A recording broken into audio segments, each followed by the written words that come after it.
Hi. Counselling ചെയ്യുന്നത് ഭ്രാന്ത് എന്ന് പറയുന്നത് ഉള്ളവർക്കാണോ അഥവാ ഭ്രാന്തന്മാർക്കാണോ? ഇപ്പം എന്താണ് ഭ്രാന്ത്? അല്ല, ഈ ഭ്രാന്തന്മാർ, വിഡ്ഢികൾ, ഇങ്ങനെയൊക്കെ ഉള്ളൊരു നോട്ടവും ഭാവവും വാക്കുകളും ഒക്കെ മാറേണ്ട കാലം നമുക്ക് കഴിഞ്ഞു. അപ്പം അതങ്ങോട്ട് ഉപേക്ഷിക്കാം. കൗൺസിലിംഗ് അല്ലെങ്കിൽ സൈക്കോതെറപ്പി എന്ന് പറയുന്നത് അതൊരു ഫോം ഓഫ് ഹെൽപ്പാണ്. അപ്പം ഹെൽപ്പ് സീക്ക് ചെയ്യുക എന്ന് പറയുന്നത് അതൊരു വീക്ക്നെസ് അല്ല, അതൊരു ഭീരുത്വവുമല്ല, ഒരു ഭീരുവിൻ്റെ ഒരു ഘടകമല്ല. ഒരു കൗൺസിലറിൻ്റെ അടുത്ത് പോയി അല്ലെങ്കിൽ ഒരു സൈക്കോളജിസ്റ്റിൻ്റെ അടുത്ത് പോയി എന്ന് പറയുന്നത് ഒരിക്കലുമല്ല. It is perfectly okay to seek help. Okay, ഇനിയിപ്പോൾ ചില ആൾക്കാർ പറയും ഇല്ല, അത് ഞാൻ മാറണം എന്നുണ്ടെങ്കിൽ ഞാൻ തന്നെ വിചാരിക്കണം, അല്ലെങ്കിൽ അവൾക്ക് ശരിയാവണം എന്നുണ്ടെങ്കിൽ അത് അവൾ തന്നെ വിചാരിക്കണം.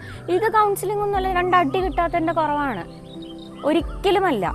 ചില സിറ്റുവേഷൻസിൽ അവനവൻ ഇനി എത്ര കണ്ട് വിചാരിച്ചാലും കിടക്കുന്ന കിടക്കയിലടക്കം നമുക്ക് നിലത്തോട്ട് ഇറങ്ങാനായിട്ട് പറ്റില്ല. അപ്പം അങ്ങനെ ഒരിക്കലും വിചാരിക്കരുത്.